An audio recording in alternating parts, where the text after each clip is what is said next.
السلام علیکم ورحمۃ اللہ وبرکاتہ۔ دوستو کی حال چال ہے؟ ٹھیک ہو؟ امید کرنے ہیں تسی سارے خیر و عافیت دے نال ہووگے۔ اللہ تعالیٰ تمام نو اپنے حفظ و امان دے وچ رکھے، آمین ثم آمین۔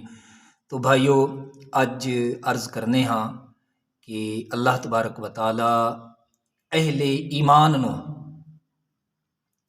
اور جس دے راوی حضرت عبداللہ بن مسعود رضی اللہ تعالیٰ عنہ نے سرکار دا فرمان ہے، آپ فرمان دیں میں آخری جنتی نو جیڑا جہنم دے وچوں نکل کے جنت دی طرف جاوے گا، میں اس نو اچھی طرح جاننا۔ تو یعنی کسے بد عملی دی وجہ دے نال او جہنم چلا جاوے گا، پھر اس نو جنت بھیجا جاوے گا۔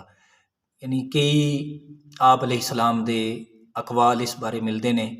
تو ساڈا ایمان تمام اقوال تے انج ہے کہ ہر جنتی اور جہنمی دا ٹھکانہ، اس دا عمل، اس دا جنت وچ آنا جانا اللہ دے محبوب علیہ السلام جان دے نے، ساڈا ایمان ہے۔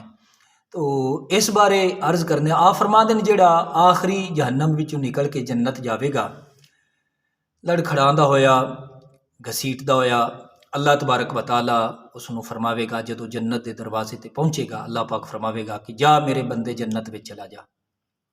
وہ عرض کرے گا کہ باری تعالیٰ جدو نظر مارے گا جنت وچ بڑا رش ہونا ہے، بڑی بھیڑ ہونی ہے۔ اللہ دی بارگاہ وچ عرض کرے گا کہ باری تعالیٰ جنت وچ تے رش بڑا ہے، میں کس طریقے جاواں؟ اللہ تعالیٰ فرماوے گا، یعنی آپ علیہ السلام فرما دیں کہ او بندہ اللہ تعالیٰ دی بارگاہ وچ عرض کرے گا کہ باری تعالیٰ تو میرے نال دل لگی کرنا ہے، یعنی مزاق، اللہ تعالیٰ اس تو پاک ہے، انہاں دونوں چیزاں تو پاک ہے۔ یعنی استہزاء فرمانا جس طریقے اس دی شان دے لائق ہے۔ اللہ پاک فرماوے گا نہیں، آقا کریم علیہ السلام مسکرائے حتیٰ کہ آپ صلی اللہ علیہ وسلم دیاں داڑھاں مبارک ظاہر ہو گئیاں۔ یہ یاد رکھیے سارے نبی صلی اللہ علیہ وسلم دا مسکرانا ثابت ہے۔ آپ جدو بھی مسکرائے نے کہکا مار کے آپ نہیں ہنسے، کہکا مار کے ہنسنا آپ علیہ السلام دا ثابت نہیں ہے، آپ علیہ السلام ہمیشہ مسکران دے ہی سن۔ اللہ تبارک و تعالیٰ فرماوے گا کہ نہیں جا، جدو جاوے گا جنت وچ، بلکہ دوسری روایت دے وچ یہ آیا اللہ پاک فرماوے گا کہ میں 2 جنتی ہوراں دا تیرے نال نکاح بھی کر چھڈا ہے۔ تو حضور دے غلاموں یاد رکھو جیڑیاں دنیا دیاں عورتاں ہون گیاں اے بھی قیامت والے دن بندے دے نال ہون گیاں۔ ہر او عورت جس بندے دے نال نکاح ہوئے گا یا عورت جس دے نکاح وچ فوت ہوئی ہوئے گی اس دے نال ہوئے گی۔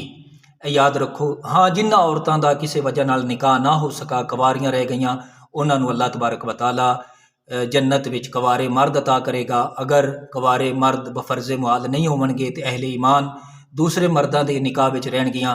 ہاں جیڑیاں عورتاں یاد رکھو انہاں دے خامد مرتد ہو گئے، او عورتاں بھی اہل ایمان دے نکاح وچ آن گیاں۔ اور اتھوں یہ گل یاد رکھو کہ حضرت آسیہ رضی اللہ تعالیٰ عنہا آپ مومنہ نے، مگر بیوی نے فرعون دی، کافر دی، مگر اللہ تبارک و تعالیٰ قیامت والے دن حضرت آسیہ رضی اللہ تعالیٰ عنہا اور حضرت مریم رضی اللہ تعالیٰ عنہا نو ساڈے پیارے نبی صلی اللہ علیہ وسلم دی زوجیت وچ رکھے گا۔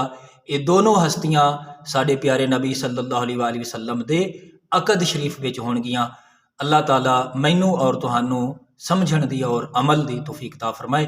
تو ہاں ایک گل ضروری وہ یہ کہ انج نہیں ہوئے گا کہ مرداں نو ہوراں ملن گیاں تے پھر معاذ اللہ عورتاں نو ہورے ملن گے یا غلمان، نہیں، بلکہ انہاں عورتاں دا انہاں مرداں دے نال ہی قیامت والے دن نکاح ہوئے گا اور جنت وچ انہاں دے نال رہن گیاں، اور بلکہ حوران بہشت تے انہاں عورتاں نو اللہ تعالیٰ سرداری عطا فرماوے گا۔